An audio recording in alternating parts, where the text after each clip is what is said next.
Olá a todos, estamos aqui mais uma vez para levar um pouco do Evangelho do Mestre Jesus a todos, mesmo que de forma diferente, distante. Tentamos buscar levar um pouquinho do amor do Mestre Jesus até o coração de todos, obviamente com um pouco da limitação que nós temos. Estamos aqui hoje com uma presença ilustre, o Lucas da Casa Amor e Família, está aqui para explanar um pouquinho para a gente sobre os evangelhos e as possessões. Não é isso, Lucas? Com certeza. Gostaria de agradecer primeiramente o convite da casa, né? Gostaria de agradecer também aos meus amigos Bruce, o Beto, a Lohane, né? Olha, se não falar, né? E vamos que vamos, né? Eu acho que é um tema bem interessante, um tema que a gente pode tá aqui nessa conversa gostosa, né? Que não vai ter aquele peso que eu vou estar ali passando, explicando, que tanta gente me olhando. Estou muito bem acompanhado aqui dos meus dois amigos, que a gente vai trazer uma conversa bem gostosa para poder fazer vocês entenderem o máximo possível. Você sabe o que significa monólogo? Monólogo? É. Eu não sei. Vai aprender. Se eu não tenho uma conversa ali, eu passo até mal. E o que eu acho bem interessante, olha que a gente vira e fala desse tema sobre as obsessões do Evangelho, eu acho que uma passagem bem marcante para a gente é a hora que a gente vira e cita o nome de Jesus. Eu acho que a obsessão, quando a gente fala nela em si, ela não está propriamente dita a partir do momento que veio por Jesus. Ela teve o tempo inteiro, mas porém ele foi o nosso guia e modelo, né, que veio nos ensinar. Só que não é somente aprender o que Jesus teve ali mostrando, porque Jesus tem ali uma superioridade moral muito maior do que a gente, né? Então, assim, quando a gente pega e entra, né, nesse assunto, uma passagem bem marcante para mim é a hora que chega o pai com o filho, né, que está ali com ele sofrendo uma obsessão, né, que já é o tema do nosso estudo aqui, né, e ele pede a Jesus para que expulse, né, o obsessor. E ele chega e fala que pediu para os apóstolos fazerem isso e eles não conseguiram. Então Jesus, né, vai lá, chega próximo do obsessor e pede para ele poder sair e, né? Rapaz, eu acho que a coisa assim que mais constrange, que quando a gente vê Jesus fazendo isso, a gente não vai pensar no Jesus. Eu acho que vocês podem estar com o mesmo sentimento que meu, a gente nos coloca no lugar dos apóstolos. Mas espera aí, que você fez isso? não. E a gente não, né?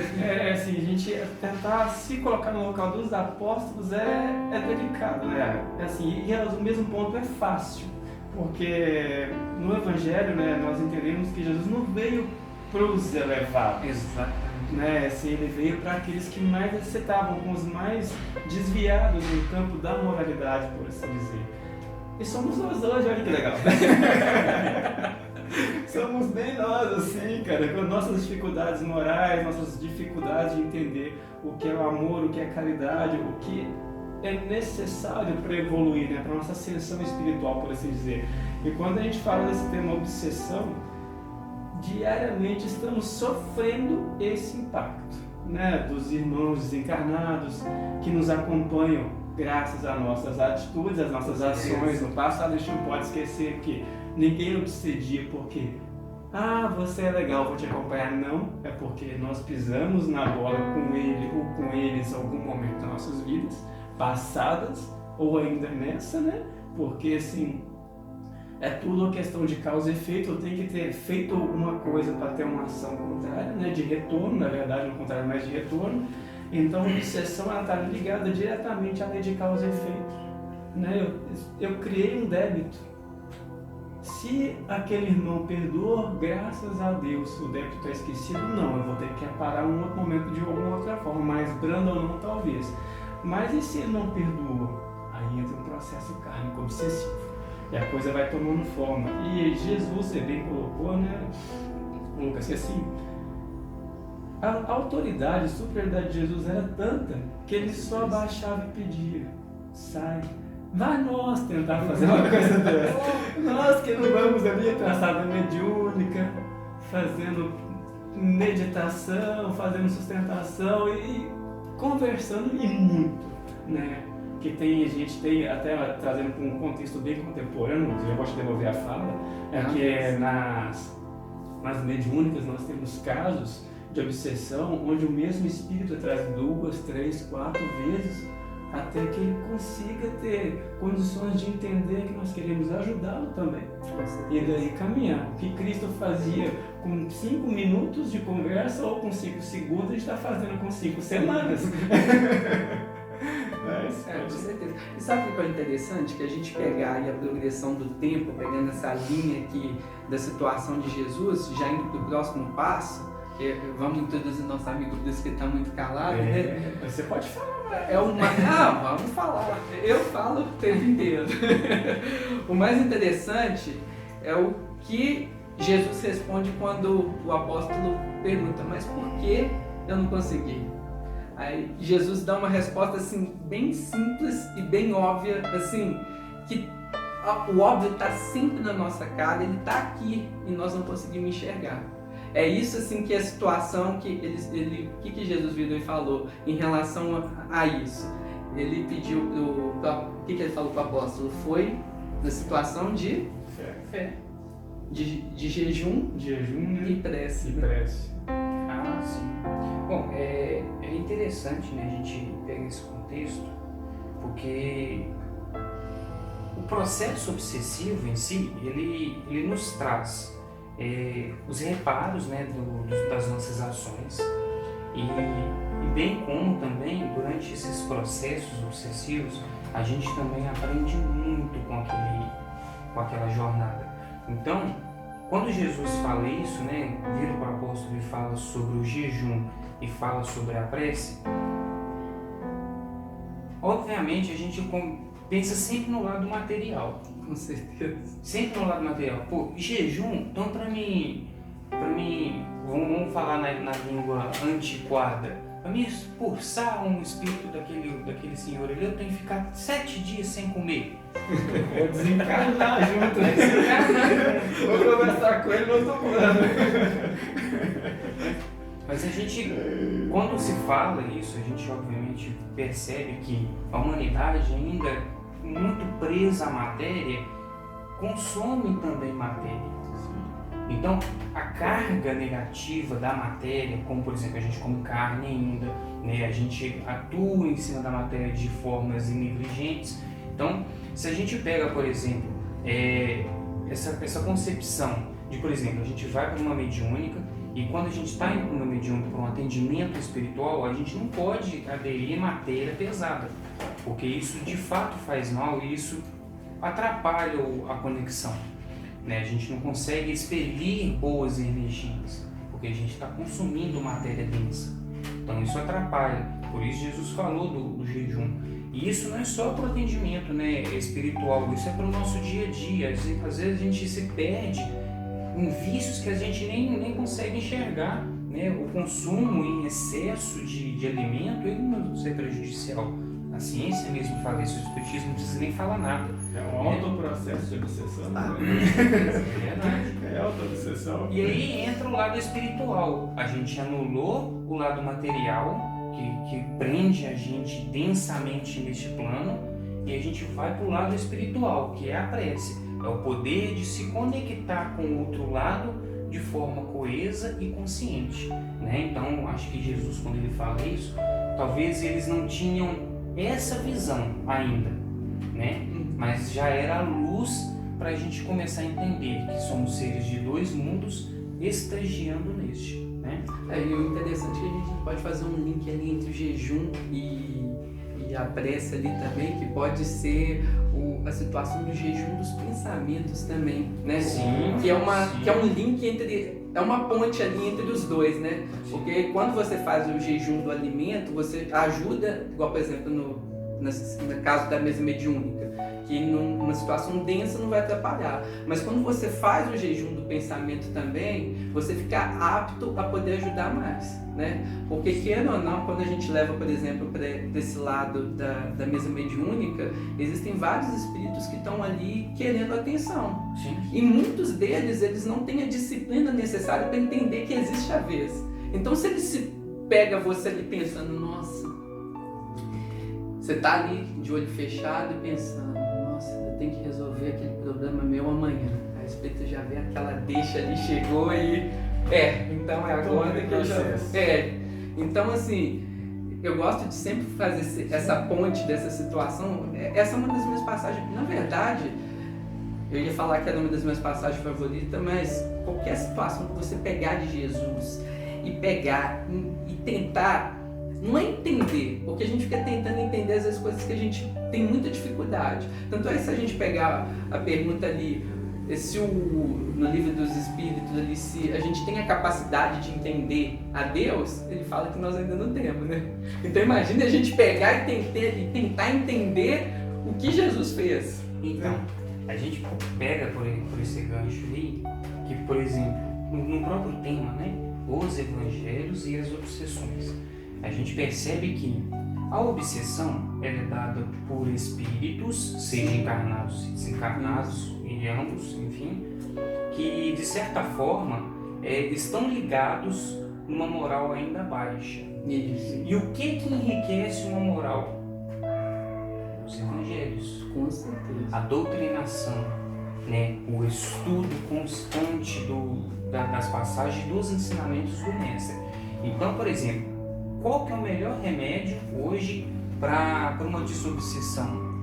É a doutrinação, é o estudo, literalmente conseguir mostrar para o ser, seja ele encarnado ou desencarnado, tudo sobre lei de ação, atração, reação, a lei de amor, a lei de caridade. Então, todo esse processo ele faz com que o ser de fato entenda do porquê das coisas, né? E busque automaticamente trazer uma reforma íntima e se elevar consequentemente, né? Então é interessante a gente abordar isso. Eu acho legal mesmo, o Divaldo ele traz muito esse fato dele, que ele conseguiu, né, digamos assim, orientar, esclarecer um espírito obsessor de muitos anos, eu acompanhava ele muito tempo na sua vida, tanto que ele fez de esforço, né, em tentar ser uma pessoa melhor, em tentar não cair nos seus desequilíbrios,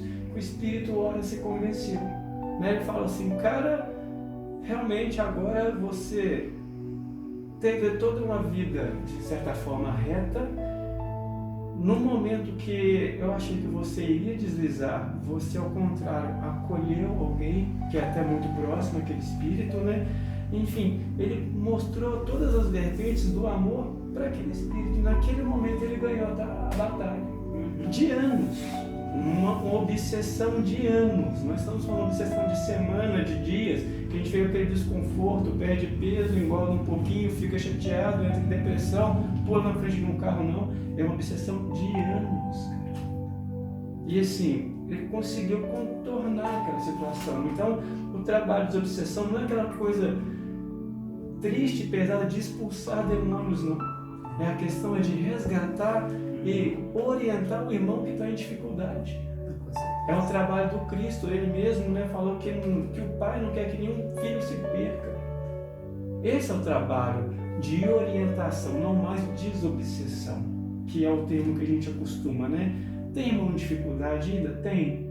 Tem irmão que se compraz no sofrimento e fazer os outros sofrerem? Infelizmente tem. Mas nós, como espíritas, né, como cristãos acima de tudo, nós temos a obrigação de moral de começar a mudar a nossa forma de pensar sobre esses espíritos, né? Exercício mais prático do que tentar lidar com o irmão desencarnado, vamos lidar com os encarnados que estão nas cadeias clínicas de recuperação. Lá não tem obsessão mais, porque o obsessor já fez o que precisava, né? Chico falava, né? Ali não tem mais obsessor, agora só tem mãe, meu filho, porque o que vai fazer? O obsessor já fez o trabalho dele. Com certeza. Então, assim, e o nosso trabalho?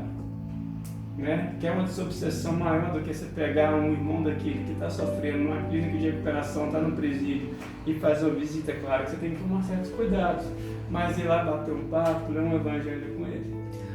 Eu vou te dar um exemplo que às vezes não é nem uma questão de obsessão.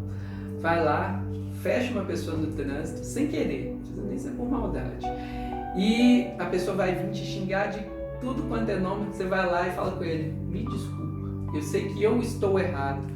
A pessoa se desarma, ela não está esperando aquilo. As pessoas, elas estão armadas sempre esperando o pior de nós. Quando você chega e coloca um exemplo ali, a pessoa pensa: meu Deus. E é uma coisa que vem assim desde lá do tempo das cavernas. O homem, quando ele se sente agradado por alguma coisa, ele se sente na vontade de fazer alguma coisa de volta, né? Se a gente pegar, igual por exemplo no livro Sexo e Destino, do Chico Xavier, pelo André Luiz também, tem um obsessor que está lá com o pai da moça, né? Você sabe? Sim, lembra dessa história? Bem lembrado. E É o... Nossa, não vou lembrar o nome dele agora. o nome... Esse senhor é tarefeiro até, né? Já no mundo espiritual. Isso. A filha estava enferma, o marido dela, em vez de estar cuidando dela, estava com a enfermeira dela, né? E tendo um caso com ela dentro de casa, no quarto ao lado. O velhinho ficou virado no giraia. E o interessante é que quando acontece uma tragédia na família dele e uma pessoa chega e entrega um livro, o Evangelho segundo o Espiritismo, que é esse daqui, ó. Ele entrega, e a pessoa naquele momento de dor absoluta, ela pega aquilo e lê naquele momento de dor. O que acontece? Além dele mudar, ele muda aquele obsessor que estava junto dele. Então às vezes a gente fica assim: eu tenho que afastar o obsessor e tal. Traz ele pra perto mesmo. Senta aqui, vamos bater um papo. É aquele tipo de situação. Eu gosto sempre de usar o exemplo do rádio, apesar que o rádio hoje em dia, na próxima geração, se você assistir esse vídeo, não vai saber o que a gente está falando. Mas, por exemplo, se o rádio está aqui, então está sintonizado aqui na rádio, por exemplo, eu não sei muito os nomes, vocês me ajudam aqui. BHFM. Eu estou sintonizado na BHFM.